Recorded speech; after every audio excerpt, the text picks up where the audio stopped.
আলাইকুম বন্ধুরা, আশা করি সকলেই ভালো আছেন। বন্ধুরা, আমি আমার গত ভিডিওতে দেখিয়েছিলাম বা গত টিউটোরিয়ালে দেখিয়েছিলাম যে টাইপ টুল অথবা টেক্সট টুল, এই টাইপ টুল অথবা টেক্সট টুল দিয়ে আপনারা কীভাবে ডিজাইন করে কীভাবে আপনাদের টেক্সটগুলোকে অ্যালাইনমেন্ট করবেন, জাস্টিফাই অ্যালাইনমেন্ট করবেন, বিস্তারিত আমি দেখিয়েছিলাম। তো আজকে আমি দেখাবো লাইন সেগমেন্ট টুল নিয়ে কীভাবে কাজ করতে হয়। তো আমরা যদি মাউস থেকে রাইট বাটনে ক্লিক করি তাহলে এখানে কিন্তু আরও অনেকগুলো টুল দেখতে পাবেন।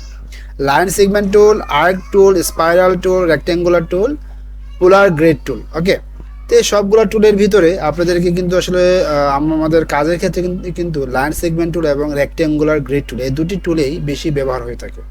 আর বাকিগুলোকে আসলে আমাদের তেমন প্রয়োজন হয় না, তারপরে আমাদের কাজের ক্ষেত্রে জেনে রাখা ভালো। তো বন্ধুরা, আমি আর কথা না বাড়িয়ে চলে যাব মেইন টপিক্সে। আমি প্রথম দেখাবো লাইন সেগমেন্ট টুল দিয়ে আমরা কীভাবে কাজ করব।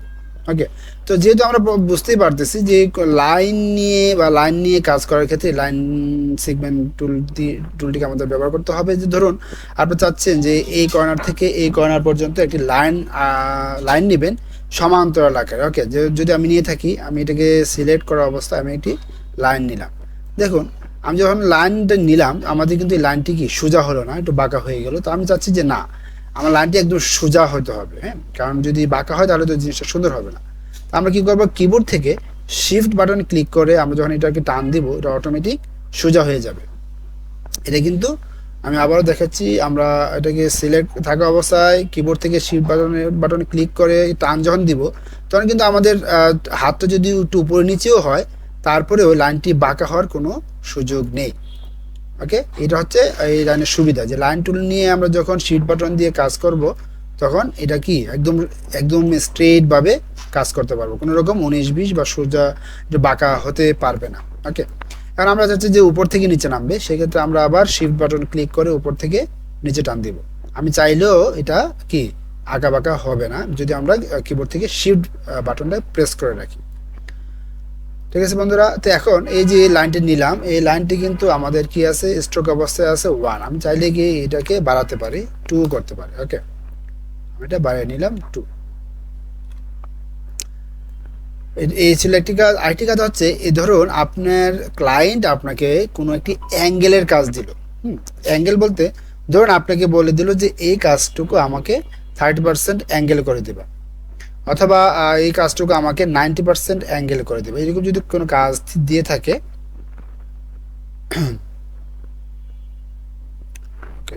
যদি এরকম কোনো কাজ দিয়ে থাকে বা এরকম কোনো কাজের ক্ষেত্রে এরকম কোনো অ্যাঙ্গেলের বিষয় আসে, তখন আমরা এই লাইন টুল দিয়ে করতে পারবো। যেমন ধরুন আমি একটি 45 বা 60, ধরুন আমি একটি 60% অ্যাঙ্গেলে একটি শেপ বানাবো। সেক্ষেত্রে আমি কীভাবে বানাবো? আমি এখান থেকে জাস্ট একটি লাইন নিলাম, লাইন নিয়ে এখন আমি এখানে একটি প্রেস করলাম। প্রেস করার পর এখানে কিন্তু দেখাচ্ছে যে আমার লাইনটি যেটি হবে এটা হচ্ছে 5 ইঞ্চি। ধরুন আমার দরকার কি একটি 4 ইঞ্চির একটি লাইন দরকার, এবং এখান থেকে আরেকটি কথা বলে রাখি, এটা কি আছে 4 ইঞ্চি আছে। হ্যাঁ, 4 ইঞ্চি। এখন আপনাকে আপনার ক্লায়েন্ট অথবা ক্লায়েন্ট কিন্তু ইঞ্চি বুঝতেছে না, আপনাকে বললো যে ক্লায়েন্ট আমাকে পিক্সেল দাও। ওকে, অথবা আপনাকে বললো পয়েন্ট দাও, আমাকে এত পয়েন্টের একটি শেপ বানায় দাও। সেক্ষেত্রে আপনি কি করবেন, আপনি জাস্ট লাইনটিকে সিলেক্ট রেখে এই যে উপর থেকে যে এই লাইন কি বলে এটা লাইন সেগমেন্ট টুলটাকে সিলেক্ট রাখা অবস্থায় উপর থেকে প্রিফারেন্স আছে, প্রিফারেন্সে যাবেন। প্রিফারেন্সে গিয়ে হাতে বাম পাশে দেখেন ইউনিট আছে, এই ইউনিটে অপশনে গিয়ে আপনারা এখান থেকে আপনাদের সুবিধা মতো এখান থেকে সিলেক্ট করে নিতে পারবেন। যেমন পয়েন্ট আছে, তারপরে ইঞ্চি আছে, তারপরে মিলিমিটার, সেন্টিমিটার, পিক্সেল। যেমন ক্লায়েন্ট আপনাকে পয়েন্ট দিতে পারে যে আমাকে পয়েন্ট আকারে বানায় দাও, সেক্ষেত্রে আপনি এখান থেকে পয়েন্টটা সিলেক্ট করে ক্লিক করবেন। ক্লিক করে এখানে পয়েন্ট আছে 370, আপনি এখান থেকে ধরুন যে 60% অ্যাঙ্গেল বললো, আপনি 60% দিলেন, এটি কি হলো লাইন হয়ে গেল। এখন জাস্ট এই লাইনটিকে আপনাকে এই লাইনের সাথে লাগিয়ে দিলেন, বাস হয়ে গেল আপনার 60% অ্যাঙ্গেলের লাইন। তার মানে এই যে কর্নারটা এটা হচ্ছে 60%। এখন আপনি যদি একটা শেপ বানাতে চান সেক্ষেত্রে আপনি কি করলেন, এখান থেকে একটি রেক্টেঙ্গুলার নিলেন, এটাকে আমি অপাসিটিটা কমিয়ে দিই, কমিয়ে দিলাম। ওকে, সিলেকশন অপশন থেকে সিলেকশন করে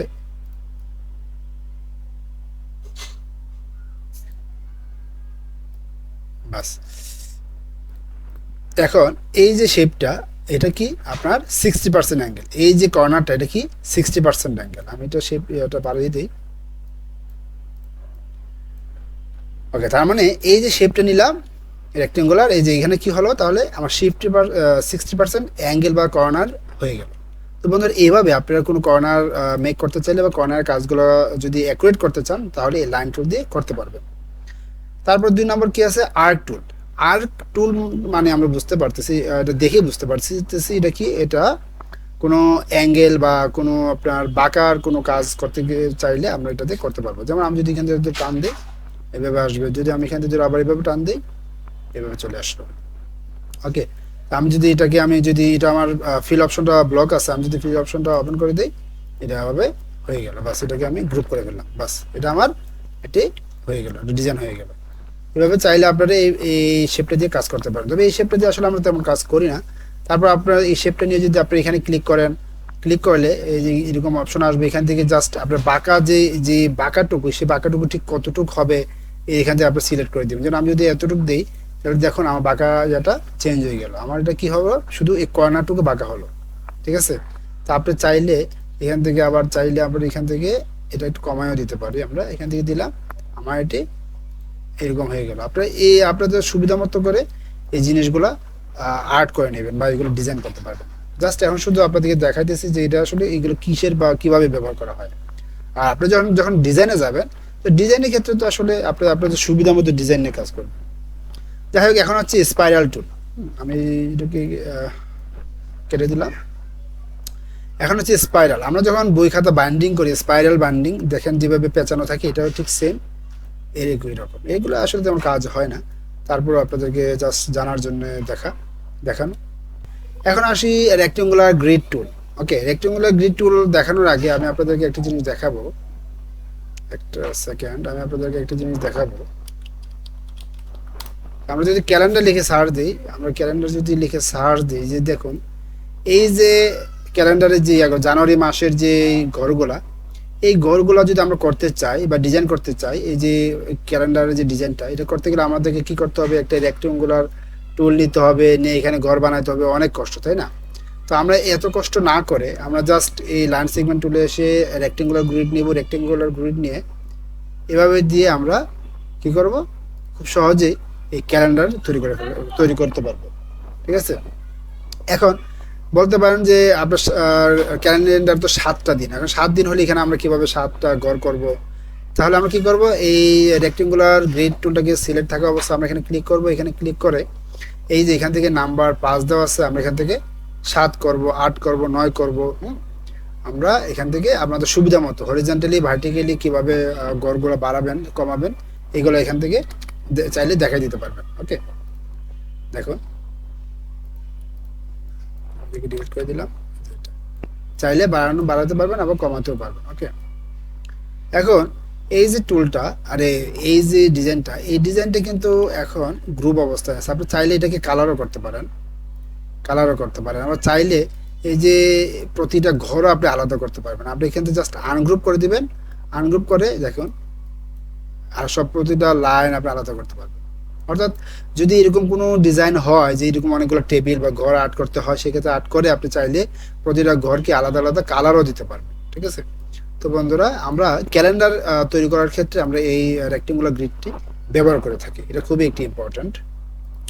তারপর হচ্ছে পোলার গ্রিড টুল, এটাও তেমন কোনো কাজে আসে না। যেমন আমরা যদি এটা টান দিলাম, টান দিয়ে এই যে টুলটা এটা একটা গ্রুপ অবস্থায় আছে, আপনি চাইলে এটাকে আনগ্রুপ করে প্রতিটা জিনিস আপনি আলাদা করতে পারবেন। প্রতিটা জিনিস আপনি এখান থেকে আলাদা করতে পারবেন, আনগ্রুপ করলেন করে এখান থেকে প্রতিটা জিনিস আলাদা করতে পারবেন।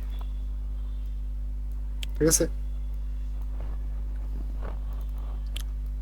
এখন ধরুন আরেকটা কথা বলে রাখি যে এই যে জিনিসটা এটা যে টান দিলে কিন্তু দেখুন এটা ছোট বড় চ্যাপটা এরকম হইতেছে, কিন্তু আপনারা চাচ্ছেন যে না সোজা হবে, সেক্ষেত্রে আমরা শিফট ক্লিক করে অল্টা ক্লিক করবেন, একদম সমান, একদম সব দিকে যে ডাইমেনশনটা আছে একদম অ্যাকুরেট হয়ে যাবে। শিফট প্লাস কন্ট্রোল ক্লিক করলে একদম অ্যাকুরেট ভাবে হবে, কোনো ভাবে কি হবে না, এদিক সেদিক হবে না। ঠিক আছে বন্ধুরা, আরেকটি কথা বলে রাখি, যদি আপনারা প্র্যাকটিস না করেন তাহলে কিন্তু আমার টিউটোরিয়াল দেখেও কোনো কাজ হবে না। তার মানে হচ্ছে আপনাদেরকে বেশি বেশি প্র্যাকটিস করতে হবে। ঠিক আছে বন্ধুরা, তো ভালো থাকবেন, সুস্থ থাকবেন।